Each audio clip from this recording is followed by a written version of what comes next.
Et avec nous, bonjour Mickaël Darmon, merci d'être là, éditorialiste politique à i24 News, et bonjour Lou Fritel, merci également d'être avec nous, journaliste politique à Paris Match. On va parler des municipales, le Sénat qui a une nouvelle fois rejeté la réforme du mode de scrutin à Paris, Lyon, Marseille, mais François Bayrou persiste. Le dernier mot reviendra à l'Assemblée nationale qui est favorable. Cet épisode va-t-il laisser des traces dans les relations entre le Sénat et le gouvernement? Vous me direz ce que vous en pensez. On va parler des nouvelles perquisitions qui ont lieu au siège du RN dans le cadre d'une enquête pour financement des campagnes électorales en 2022 et 2024. Jordan Bardella dénonce un acharnement. Quelles conséquences politiques ça peut avoir sur le RN? Vous nous direz également ce que vous en pensez. Puis Audrey, on va revenir sur la visite d'État d'Emmanuel Macron au Royaume-Uni.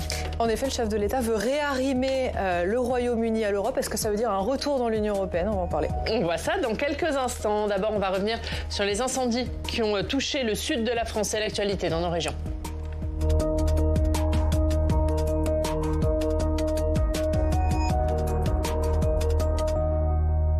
L'actualité dans nos régions, c'est avec nos partenaires de la presse régionale. Bonjour Léo Purguette, merci beaucoup d'être avec nous depuis Marseille, président et directeur éditorial de la Marseillaise. Léo, on va évidemment faire avec vous un point sur l'incendie qui a ravagé 750 hectares dans Marseille et sa région. Oui, cet incendie est désormais fixé. Et c'est pas une mince affaire parce qu'il a mobilisé énormément de pompiers, de marins-pompiers et de moyens de secours. L'incendie est entré dans Marseille. Il a été déclenché par un véhicule en flammes au niveau des Pennes Mirabeau. Désormais, les habitants sont déconfinés, c'est-à-dire que la doctrine qui voulait qu'ils restent chez eux pour que les secours puissent passer sur les routes et puis éteindre au maximum les départs de feu a bien fonctionné. Certaines maisons ont été détruites par les flammes et les services publics se mettent désormais à disposition des habitants pour pouvoir prendre le relais et les aider dans leurs démarches administratives. Même si il y a encore des fumerolles, cet incendie est ce matin fixé. Et bien sûr, on espère que il ne va pas reprendre. On a évidemment un débat qui démarre sur les moyens de secours aériens avec la question des Canadair. Nous avions écrit il y a plusieurs années des dossiers disons que faire partir ces Canadair à Nîmes et leur donner moins de moyens qu'avant était peut-être dangereux. On a vu récemment que effectivement cela posait question. Merci Léo pour ce point. Léo, on va parler d'un autre sujet, alors plus léger, plus gai, puisque en ce moment à Marseille se tenait le mondial de la pétanque, la Marseillaise. Bah oui, c'est le plus grand événement du sud de la France, Oriane. On est très très fiers de le porter. Et effectivement, on a fini tard hier parce que la finale a été longue. C'est le mondial de tous les records. Nous avons battu tous les records de participation à la compétition générale comme aux compétitions annexes. Si on les additionne, ça fait près de 17 000 joueurs. Et pour la toute première fois, pour cette 64e édition, ce sont des étrangers, une équipe malgache qui a emporté le mondial La Marseillaise à pétanque donc hier soir. Et vous savez qu'on aime beaucoup Aragon à la Marseillaise.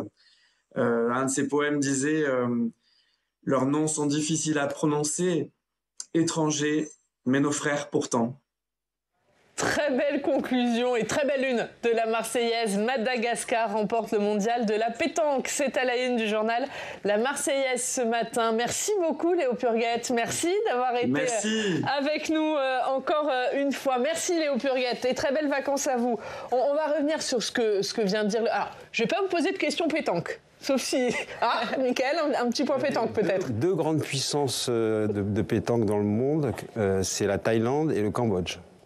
Et du coup, maintenant, Madagascar. Et donc maintenant, Madagascar. Mais la Thaïlande et le Cambodge se taillent régulièrement des Très beau score dans cette manifestation. Mickaël, il est fort, surtout, même en pétanque. Non, on va revenir sur les années de correspondance à Marseille, c'est pas une spécialité. Sur la première intervention de Mickaël, qui nous a fait le point sur l'incendie qui a ravagé 750 hectares, qui a détruit des habitations. Est-ce que, quand on voit ces incendies qui se multiplient, qui sont violents, qui sont précoces, est-ce que la France, elle est prête face à ces conséquences du changement climatique? Non, pas du tout. D'autant plus qu'il faut se souvenir des feux, des méga-feux en Gironde, qui avaient brûlé plus de 50 000 hectares, plus de 30 000 hectares, il y a eu 50 000 personnes évacuées. Il y a eu des grandes annonces du président de la République à l'époque qui avait dit qu'il fallait tirer des grandes conclusions, qu'il fallait changer toute la patrouille des Canadair, qui serait changée d'ici la fin du quinquennat. Il y en a 16 qu'il faudrait remplacer, qui sont dans des conditions vétusté absolument effrayantes. Et 2 ont été remplacés. Et encore, il y en avait encore 2 qui étaient programmés, mais ça avait été annulé par des crédits. Les crédits avaient été annulés par Gabriel Attal, faute de budget, faute de marge de manœuvre budgétaire. Donc on est très très loin de la possibilité d'affronter cette nouvelle évolution maintenant des feux et de départements nouveaux qui sont touchés par des feux alors qu'avant ils ne l'étaient pas.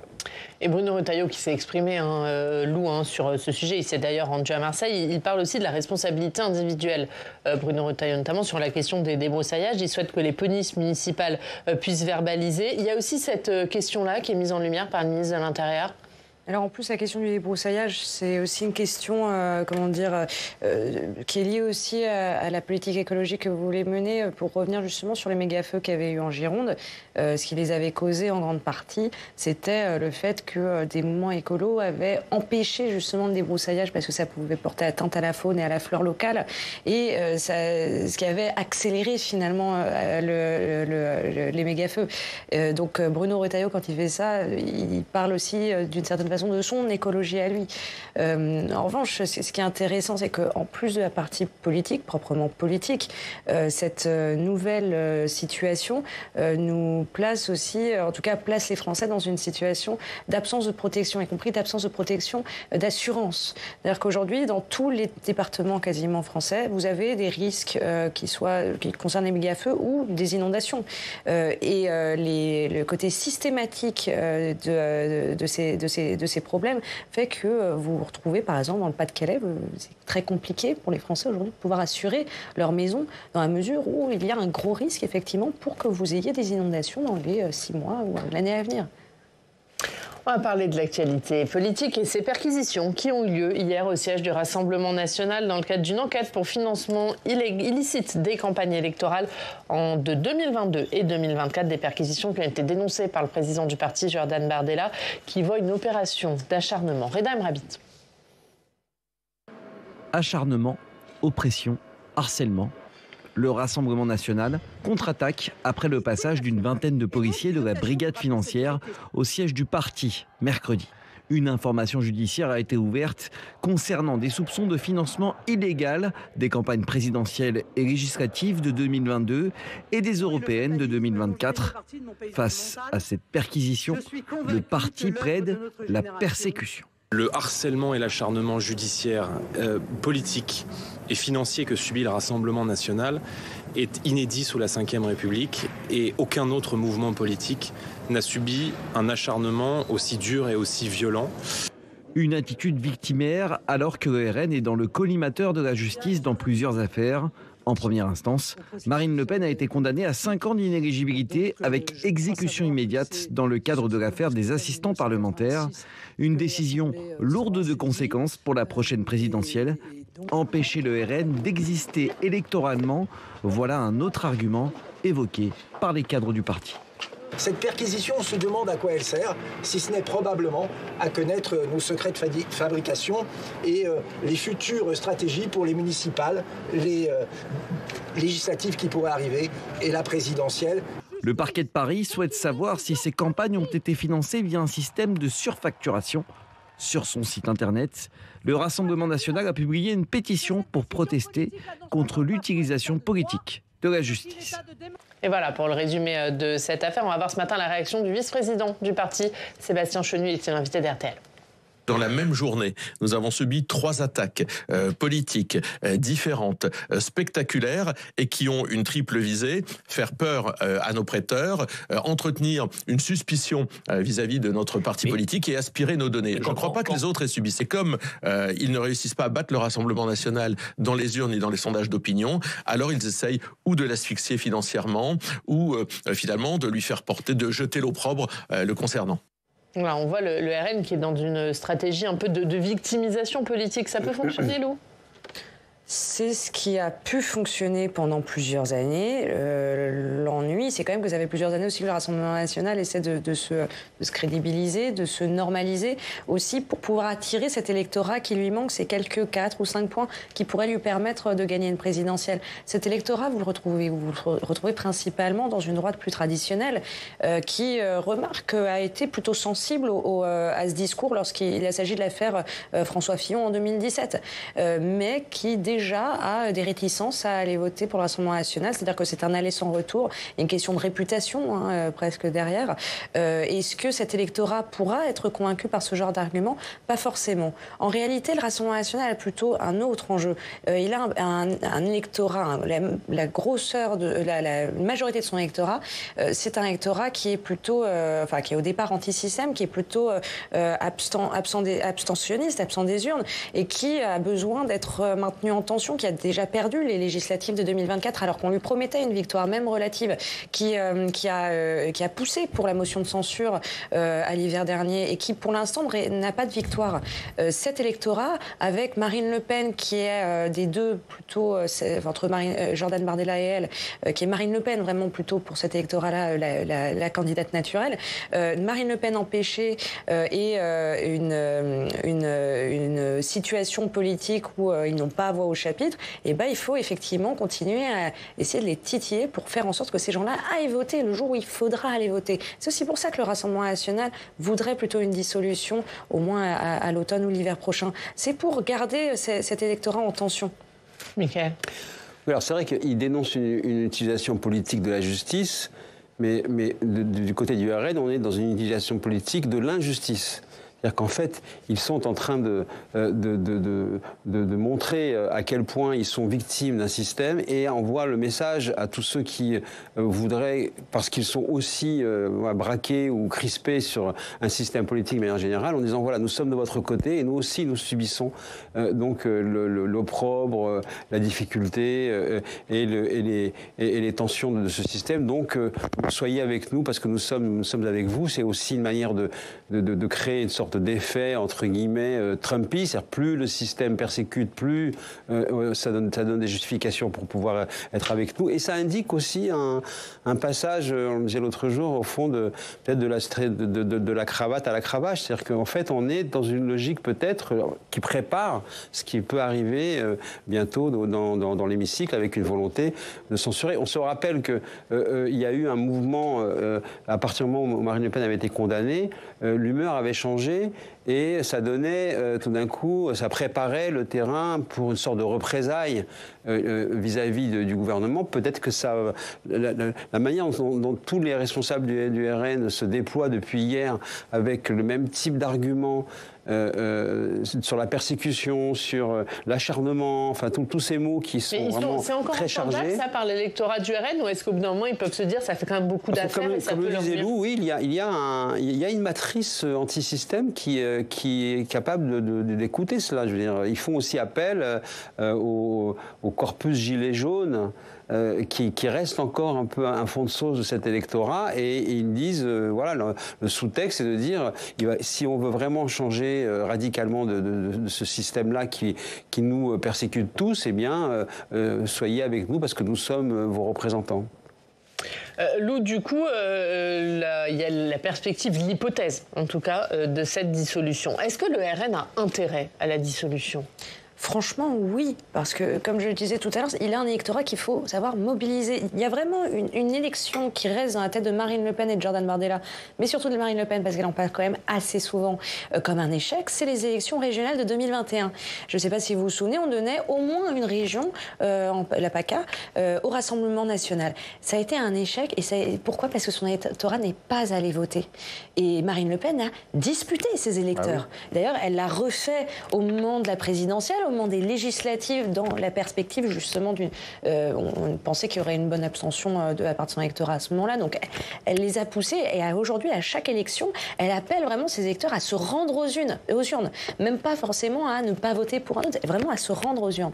Donc au contraire, donner des perspectives de victoire courte à cet électorat, c'est un gage, en tout cas selon elle et selon ses lieutenants, de mobilisation. Mais il y a aussi un risque, c'est qu'à force d'échecs, cet électorat qui vient de l'abstention se réfugie à nouveau dans l'abstention. Et ça, c'est quelque chose qui avait été... Voir chez Bruno Retailleau ? Franchement, j'ai un peu de mal à y croire, dans le sens où une partie, oui, de l'électorat de Marine Le Pen peut aller chez Bruno Retailleau, mais très infime. On est de l'ordre de 4 ou 5%. Bruno Retailleau, il peut réussir s'il va chercher 4-5% chez Édouard Philippe, 4-5% chez Marine Le Pen. Et l'électorat azémouriste, le gros de l'électorat azémouriste. Mais vraiment, l'électorat Marine Le Pen et l'électorat Bruno Retailleau, c'est pas le même. Déjà, sur la question de conservatisme, par exemple, Marine Le Pen, elle a quand même donné la chasse à sa nièce, Marion Maréchal, et à ses amis, parce qu'ils étaient trop conservateurs. Elle a très peu de liens avec Giorgia Meloni, qui est une conservatrice. Marine Le Pen, c'est pas une libérale. Bruno Retailleau, plus. Ils peuvent se retrouver sur les questions plutôt, d'immigration, de sécurité, d'Union européenne. Mais sinon, sur vraiment la matrice de droite traditionnelle, c'est pas Marine Le Pen. Elle dit, je ne sais pas ce qu'est la droite. Alors, elle sait très bien que la grosse partie de son électorat vient de la droite. Ses lieutenants disent l'union des droites, c'est les électeurs qui le font.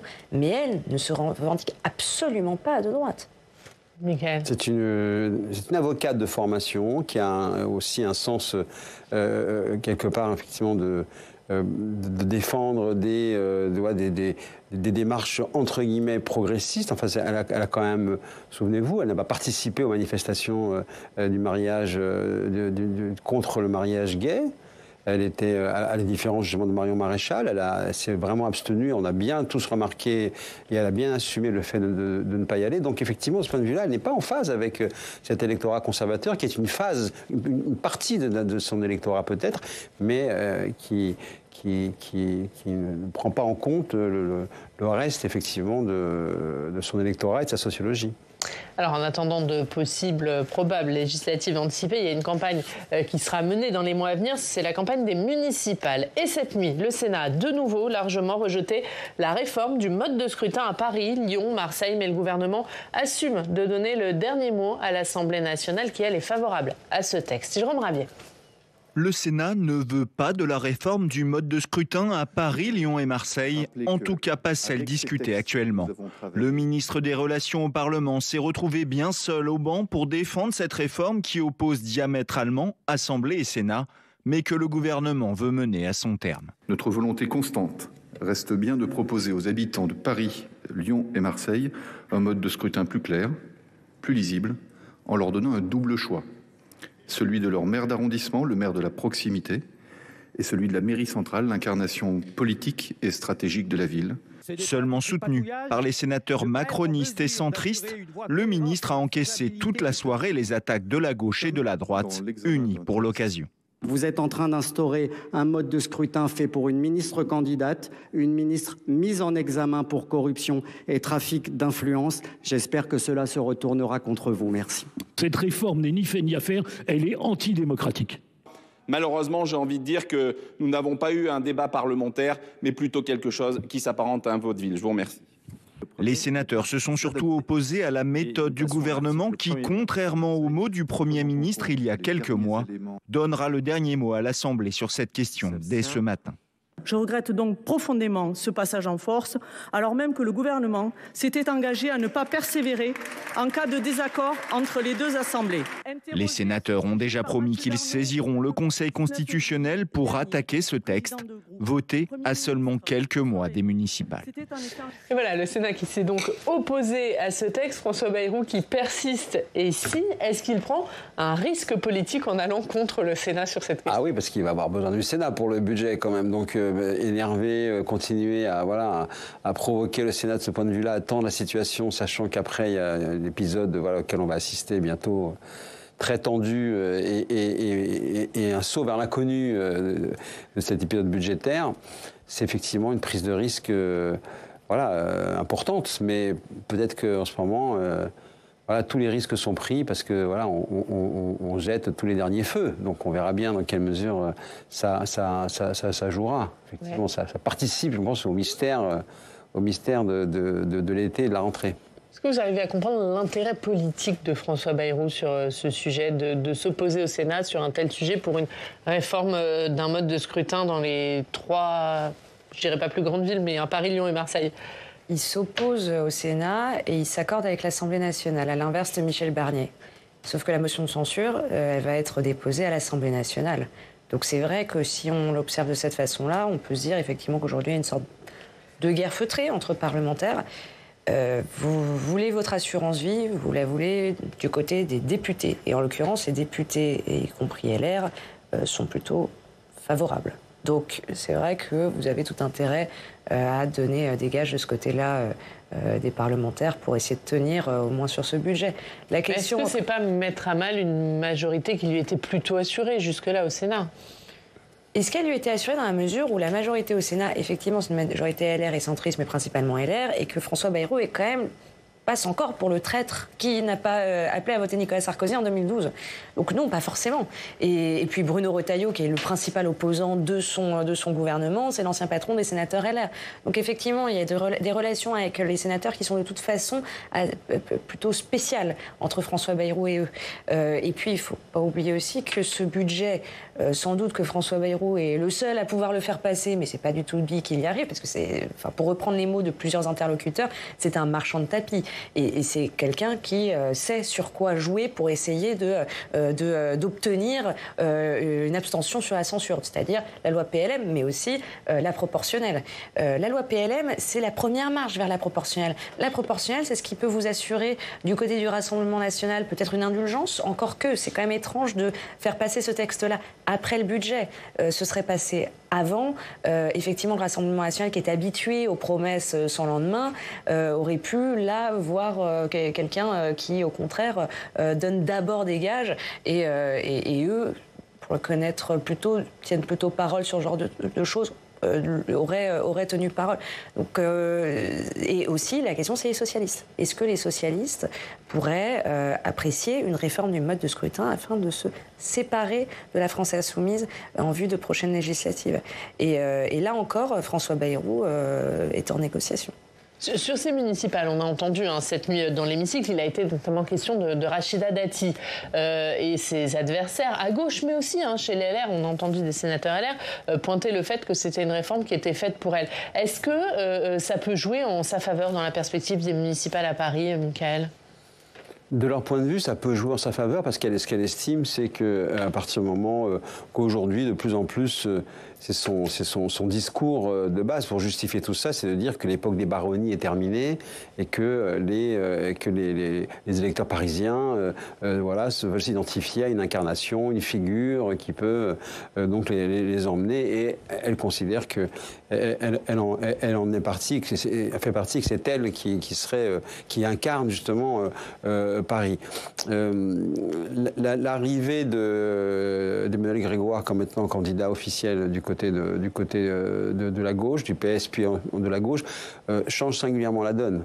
Parce qu'on est quand même avec effectivement premier adjoint déjà, donc quelqu'un qui va pouvoir expliquer qu'il a la légitimité déjà de l'action publique sur Paris, et puis qui est dans une configuration, une matrice politique qui recouvre la sociologie électorale parisienne et qui en plus a des relations intéressantes qui pourra faire fructifier avec les écologistes et la France insoumise. Donc de ce point de vue-là, il y a, je pense, une difficulté sur le papier politique.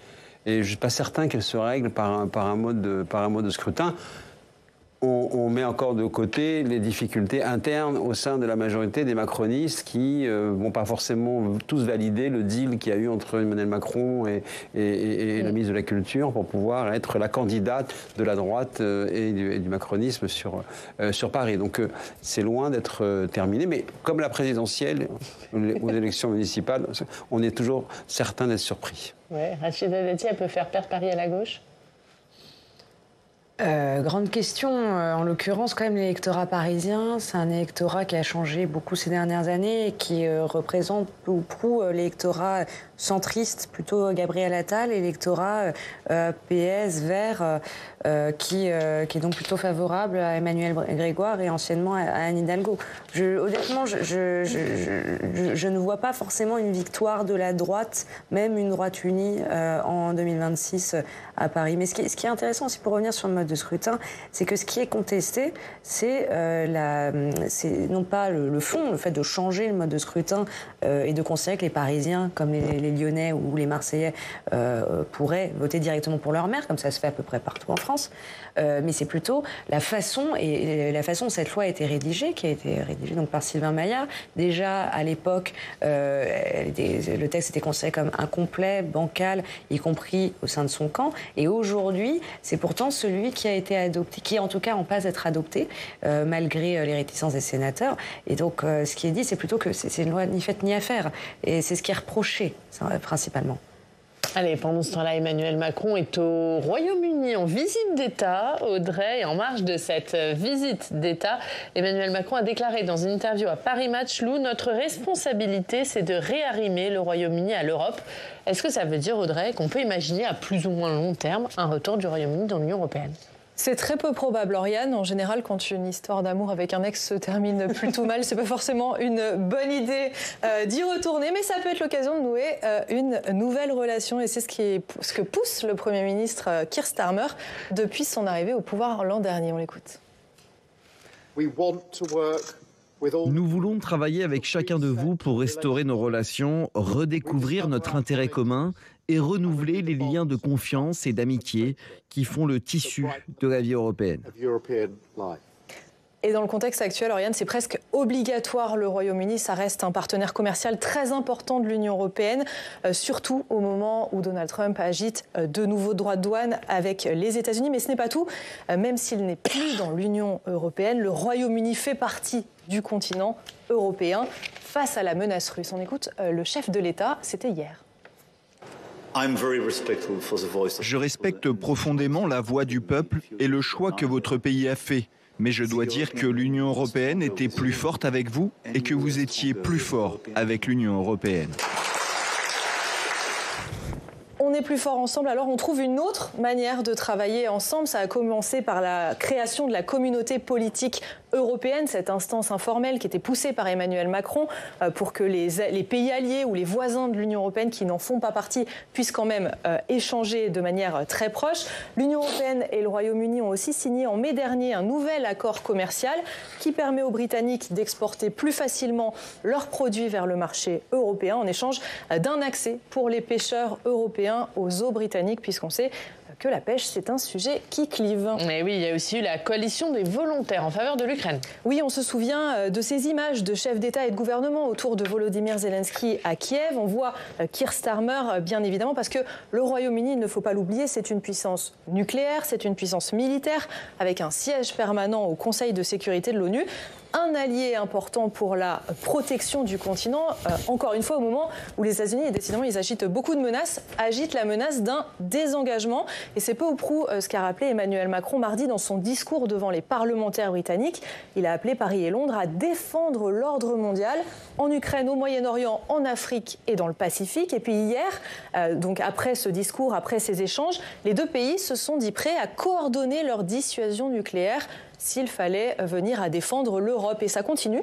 Pour terminer, la visite d'État du président français Emmanuel Macron et Keir Starmer ont rendez-vous cet après-midi sur une base de l'OTAN. Ils co-présideront une réunion de la fameuse coalition des volontaires. Ils devraient aussi évoquer la place de l'Europe dans l'OTAN et la participation des entreprises britanniques au programme industriel pour la défense européenne. Donc vous l'aurez compris, le Royaume-Uni ne reviendra vraisemblablement pas dans l'Union européenne, mais le principe de réalité pousse à retisser de nouveaux liens. Et quel rôle peut jouer Emmanuel Macron? Alors, symboliquement, c'est le premier chef d'État européen en visite d'État depuis l'intronisation de Charles III. Il peut être celui qui retisse les liens? Il tente de le faire, mais en réalité, derrière, au fond, tout le programme officiel, il y a une tension très importante depuis la préparation de ce voyage et jusqu'à la façon dont ça même apparemment été très tendu encore cette nuit dans les négociations. C'est sur les histoires de migration, hein, l'aspect migratoire. En réalité, quand on regarde la presse britannique et même apparemment toutes les chaînes d'infos, elles sont en boucle sur cette question-là et exercent une pression considérable sur la question migratoire, alors que les Français sont venus en disant et ont préparé et jalonné cette visite en disant nous voulons parler également défense, écologie, culture, mais ils disent ok, très bien, parfait, super, l'Ukraine, important et tout, mais on met ça de côté. Nous, on veut un accord migratoire. On conteste la manière dont ça se passe en ce moment.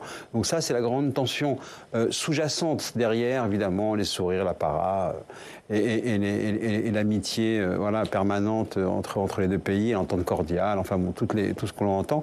La réalité, elle est là. Il y a une seule chose, au fond, qui a l'air de faire consensus, c'est le fait qu'effectivement, la France va prêter au Royaume-Uni la tapisserie de Bayeux pendant un certain temps et que ça va permettre justement peut-être de faire passer des messages. Lou.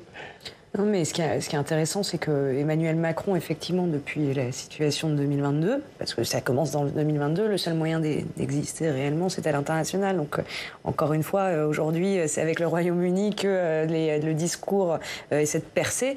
Mais disons qu'il a tenté plusieurs fois. Il a plusieurs fois lancé des grands mots comme ça, réarrimer le Royaume-Uni. Mais ça peut être aussi, reconstruire le couple franco-allemand après, justement, la mauvaise aventure avec le prédécesseur de Merz. Mais la question, c'est quelles seront surtout les suites matérielles à ces échanges. Parce qu'Emmanuel Macron, les partenaires européens le savent tous, c'est quelqu'un de fragilisé sur la scène nationale, donc qui n'a pas vraiment de marge de manœuvre pour réussir à imposer quelque chose, que ce soit au plan national ou même européen. D'ailleurs, de ce point de vue, ce qui est intéressant, c'est Ursula von der Leyen, c'est quand même le produit d'Emmanuel Macron. C'est lui vraiment qui lui permet d'être intronisé, d'être élue à la tête de la Commission européenne. Et aujourd'hui, elle a complètement changé son braquet. Elle ne répond absolument plus à ses desiderata à lui. C'est un signe de faiblesse qui est assez fou. Et Lou, un petit mot Peut-être un mot sur la politique migratoire pour compléter ce que vous disiez. En fait, c'est une compétence de l'Union européenne, donc il n'a pas vraiment de marge de manœuvre non plus sur ce sujet. Et Lou, cette visite d'Emmanuel Macron au Royaume-Uni, c'est la une du Paris Match qui sort aujourd'hui. On va la regarder. France-Angleterre. Royal retrouvailles avec Kate, William et Brigitte Macron en une, coulisses et enjeux d'une visite d'État historique, c'est à lire dans votre journal. Avant de se quitter, on regarde ce qu'il y a à la une de la presse quotidienne régionale.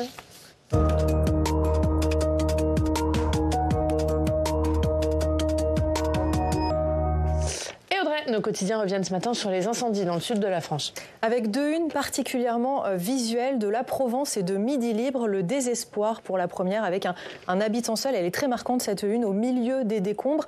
La plaine incandescente pour la seconde, la Provence qui est allée à la rencontre des habitants qui ont vu leur maison, leur quartier ravagés par les flammes qui sont arrivées aux portes de Marseille. Quand Midi Libre s'inquiète pour la suite de l'été après l'incendie qui a mis les pompiers à rude épreuve. Et justement, Var Matin s'intéresse aux pompiers et à leur manière de lutter face au feu. Le journal propose un reportage au cœur du centre opérationnel Dernier Cri du Var, un centre qui s'appuie sur 31 caméras fixées sur des points hauts du département qui permettent en réalité de voir le Var en temps réel pour frapper fort et vite. C'est la doctrine tout feu naissant pour éviter qu'il ne dégénère. Et d'autant que les fortes chaleurs reviennent. Oui, et les semaines qui arrivent seront cruciales pour les vendanges de septembre.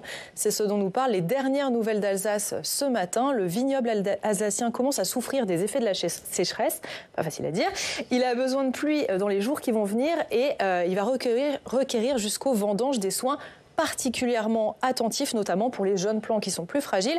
Pour autant, le millésime pourrait se révéler de grande qualité parce que les vignes sont précoces et puis que, comme il y a moins d'eau, il y a moins de maladies. Allez, on parle foot, mais pas sur le terrain. L'Olympique Lyonnais conserve finalement sa place dans l'élite après avoir risqué la relégation administrative en Ligue 2. Oui, on l'a vu, on l'a suivi en raison de graves difficultés financières, mais la nouvelle présidence incarnée par l'américaine Michelle Kang semble avoir convaincu la direction nationale de contrôle et de gestion. Mais le Progrès, le journal, s'interroge, sauvé, mais à quel prix? Car désormais, la tâche est titanesque. Il faut remettre les comptes à flot alors que le club a enregistré 117 millions d'euros de pertes en à peine 6 mois, affaire que l'on suivra donc. Et puis je termine avec le Tour de France, évidemment, qui est déjà très attendu en Bretagne, où il arrivera demain. Ça fait la une du Télégramme. L'épreuve se déroulera entre Saint-Malo et Mur de Bretagne. Et d'après le quotidien, 2500 chambres ont déjà été réservées depuis plusieurs mois dans la zone. À Rouen, le Tour est déjà passé. Et d'après Paris-Normandie, l'échappée a été très belle pour les commerçants. Grâce aux touristes étrangers, certains commerçants ont pu faire 100% de chiffre d'affaires. Merci beaucoup. Merci Audrey. On se retrouve demain pour la dernière de la saison. Et oui, la dernière. Ce sera évidemment à suivre demain. Merci beaucoup Lou Fritel. Merci Mickaël Darmon. Merci pour toute cette saison. On vous retrouve évidemment à la rentrée. Merci beaucoup d'avoir été avec nous. Merci à tous de nous avoir suivis. On se retrouve demain. Très bonne journée.